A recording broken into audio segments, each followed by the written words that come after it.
जय हिंद। आप सभी का स्वागत है आपके अपने YouTube चैनल बिलोटी टीचिंग सेंटर में। तो आज हम लोग उपस्थित हैं अपने इस सप्ताह के जीव विज्ञान के पहले क्लास में। Welcome to all guys in your biology classes. जैसा कि आप लोगों को मालूम है कि हम लोग पढ़ रहे हैं अपना चैप्टर 4 इमिशन यानी उत्सर्जन, जिसमें हमने अभी तक पढ़ा था कि वृक्क की संरचना क्या होती है, वृक्क क्या होता है और उत्सर्जन के लिए हमारे बॉडी में, हमारे शरीर में कौन कौन से जो अंग होते हैं वो मोस्ट इंपोर्टेंट रोल निभाते हैं, मोस्ट इंपोर्टेंट होते हैं। तो मैं आपको बताया था कि सबसे महत्वपूर्ण हमारा वृक्क होता है, उसके बाद होती है मूत्रवाहिनी, फिर होता है मूत्राशय और उसके बाद मूत्र मार्ग। ये चार हमारे मोस्ट इंपोर्टेंट जो ऑर्गन्स होते हैं, अंग होते हैं, जो हमारे शरीर में महत्वपूर्ण भूमिका निभाते हैं।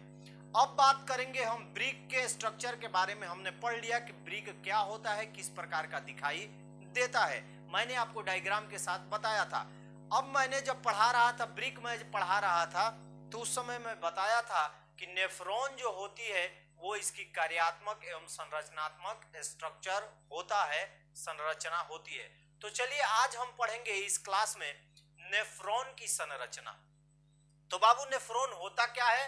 तो नेफ्रॉन जो होता है वो किसी भी वृक्क का कार्यात्मक तथा संरचनात्मक इकाई होती है, यानी functional and the actual structure of kidney होता है। तो सबसे पहले देखिए, प्रत्येक वृक्क में कम से कम 10 लाख नेफ्रॉन होते हैं। एक वृक्क में कम से कम कितने नेफ्रॉन होते हैं? कम से कम 10 लाख नेफ्रॉन होते हैं। इनका आकार जो होता है प्याली के आकार का होता है, कप के आकार का होता है। अब जब आगे चलते हैं तो जैसे हम लोग जब वो कप का जो आकार होता है उसे हम बोमेन संपुट कहते हैं, बोमेन्स कैप्सूल कहते हैं। जब ये चलते हैं तो ये कोशिका गुच्छ या ग्लोमेरुलस के एक रक्त जाल को क्या करता है? घेर के रखता है। ये जो बोमेन संपुट होता है ये क्या करता है कि कोशिका गुच्छ या ग्लोमेरुलस के एक जाल को क्या करता है? पूर्णतः घेर के अपने अंदर रखता है। कौन? बोमेन संपुट। यानी जो प्याली के आकार की हमारी नेफ्रॉन की रचना होती है वो जो होता है वो क्या करता है? उसको घेर कर आसानी से अपने अंदर रखता है। अब देखिए, बोमेन संपुट तथा ग्लोमेरुलस को सम्मिलित रूप से हम लोग मेगापिलियन कोष कहते हैं, मेगापिलियन कोष कहते हैं। यानी बोमेन संपुट यानी बोमेन्स कैप्सूल एंड ग्लोमेरुलस को दोनों को इक्वल कर दें तो हम इन्हें मेगापिलियन कोष कहते हैं। अब चलिए, जब वृक्क नालिका आगे की ओर जाती है तो इसका समित कुंडलित समिस्त भाग जो होता है यानी नियरेस्ट पार्ट जो होता है वो आगे चलकर अवरोही चाप बनाता है, दैट मीन्स डिसेंडिंग आर्क बनाता है। तथा जब दूरस्थ भाग आगे चलता है तो वो अधिरोही चाप बनाता है, दैट मीन्स पहला जो है वो असेंडिंग चाप बनाता है, असेंडिंग आर्क बनाता है, अवरोही चाप बनाता है। दूसरा जो होता है वो डिसेंडिंग आर्क बनाता है यानी अधिरोही चाप बनाता है। कब? जब प्याली के आकार के रचना से आगे जब ये नलिका बढ़ती है तो जो उसका नजदीकी भाग है वो असेंडिंग आर्क यानी अवरोही चाप बनाता है और जो उसका दूर वाला भाग है वो अधिरोही चाप बनाता है जिसे डिसेंडिंग आर्क कहा जाता है। इनके बीच के भाग को हेलेन की चाप कहा जाता है। इनके जो बीच यानी समिस्त यानी near part and far part के बीच के भाग को यानी बिटवीन डिस्टेंस बिटवीन जो इनके बीच की दूरी होती है उन्हें हम हेलेन की चाप कहते हैं यानी हेलेन्स आर्क कहते हैं। अब देखिए, अधिरोही भाग आगे की ओर जाकर एक संग्राहक नालिका बनाता है। क्या करता है? एक संग्राहक नालिका बनाता है। संग्राहक मतलब सबको एक जगह संग्रहित करने वाली नालिका का निर्माण करता है। ये जो अधिरोही भाग आगे जाकर संग्राहक नालिका में ओपन होती है, खुलती है और ऐसी अनेक वृक्क नालिकाएं संग्राहक नालिका में आती हैं। यानी बहुत सारी वृक्क नालिकाएं जो हैं वो संग्राहक नालिका में आती हैं। ये संग्राहक यानी एक अनेक संग्राहक नालिका आगे चलकर एक सामान्य संग्राहक नालिका में बदल जाती है। यानी छोटी छोटी जुड़ती हुई एक बहुत बड़ी संग्राहक नालिका में बदल जाती है और ये जाकर फिर मूत्रवाहिनी में जुड़ जाती है, मिल जाती है। तो ये थी आपकी नेफ्रॉन की रचना, स्ट्रक्चर ऑफ नेफ्रॉन। तो चलिए एक बार बोर्ड पे देखते हैं और इसे समझने की हम लोग कोशिश करते हैं। नेफ्रॉन की संरचना, स्ट्रक्चर ऑफ नेफ्रॉन, प्रत्येक वृक्क में लगभग 10 लाख वृक्क नालिकाएं या नेफ्रॉन होते हैं। प्रत्येक वृक्क नालिका का आरंभ प्याली जैसे रचना से होता है। यानी कहा जाए तो किडनी में कम से कम 10 लाख नेफ्रॉन होते हैं, जिनकी रचना जो होती है, जिनका आकार जो होता है कप के जैसा, प्याली जैसा होता है, जिसे बोमेन संपुट कहा जाता है। इस प्याली वाली रचना को बोमेन संपुट यानी बोमेन्स कैप्सूल कहा जाता है। ये कोशिका गुच्छ या ग्लोमेरुलस में एक जाल को घेरता है। बोमेन संपुट तथा ग्लोमेरुलस को सम्मिलित रूप से मेगापिलियन कोश कहा जाता है। यानी जो वो प्याली वाली रचना है और जिस भाग को वो घेरे रहता है ग्लोमेरुलस, इन दोनों को ज्वाइंट करके नाम दिया जाता है मेगापिलियन कोश। वृक्क नालिका काय में कुंडलित समिश्र भाग नीचे आकर अवरोही चाप यानी एसेंडिंग आर्क तथा दूरस्थ भाग अधिरोही चाप यानी डिसेंडिंग आर्क बनाता है। यानी उसका नजदीक जो भाग होता है वो एसेंडिंग आर्क बनाता है और दूर का जो भाग होता है वो डिसेंडिंग आर्क बनाता है।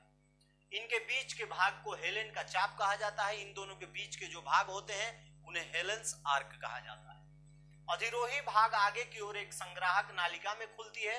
संग्राहक नालिका में अनेक वृक्क नालिकाएं खुलती हैं।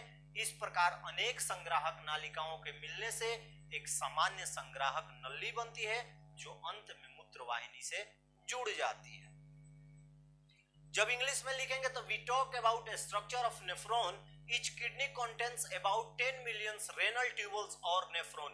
Each renal tubules begin with a cup like structure called the Bowman's capsule. यहां तक लिखा हूं क्योंकि जगह की कमी थी, इसको नोट कर लीजिए। उसके बाद फिर अपने इंग्लिश वाले आगे की थ्योरी पर हम लोग चलते हैं।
चलिए बात करते हैं हम अपनी इंग्लिश थ्योरी की। तो चलिए एक बार बोर्ड पे देखते हैं और उसे समझने की कोशिश करते हैं। It's surrounding a network of a blood capillaries और a glomerulus. The Bowman's capsule and the glomerulus are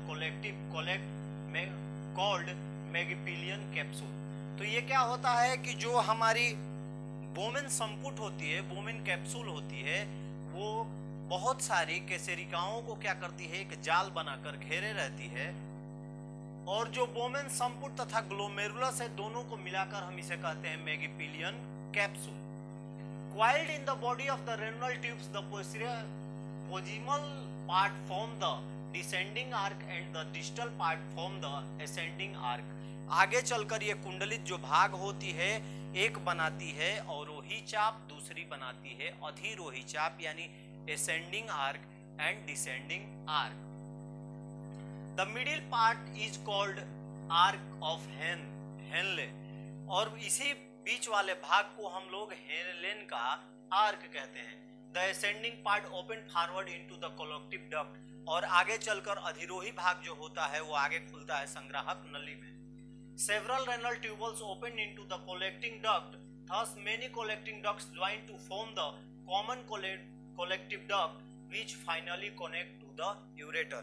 और अनेक संग्राहक नालिकाएं एक सामान्य संग्राहक नली का निर्माण करती है जो आगे चलकर मूत्रवाहिनी में जुड़ जाती है। ये थी आपकी नेफ्रॉन की संरचना, स्ट्रक्चर ऑफ नेफ्रॉन। इसके बाद आपका डायग्राम आएगा, डायग्राम को मैं अच्छी तरह से समझाऊंगा, वो आपका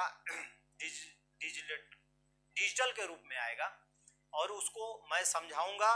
उम्मीद है आप लोगों को नेफ्रॉन की संरचना का थ्योरी समझ में आ गया होगा और आपको आपका डायग्राम भी मैं समझा दूंगा। तो चलिए, ये रहा आज का अंतिम क्वेश्चन, इस चैप्टर का आज का अंतिम टॉपिक। और उसके बाद पढ़ेंगे हम वर्क ऑफ किडनी, यानी वृक्क का कार्य क्या होता है, वृक्क किस प्रकार कार्य करता है, किडनी हमारे शरीर में किस प्रकार कार्य करती है। तो चलिए कल फिर मिलेंगे अगले चैप्टर में। तब तक के लिए आप सभी को जय हिंद। अपना ख्याल रखिए, बड़ों का सम्मान कीजिए, इसको नोट कर लीजिए और इसके बाद आपका डायग्राम आएगा, उसको भी आप लोग बना लीजिएगा।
जैसा कि आप लोगों को मालूम है कि मैंने अभी आप लोगों को थ्योरी जो पढ़ाया वो थी नेफ्रॉन की संरचना, यानी स्ट्रक्चर ऑफ नेफ्रॉन।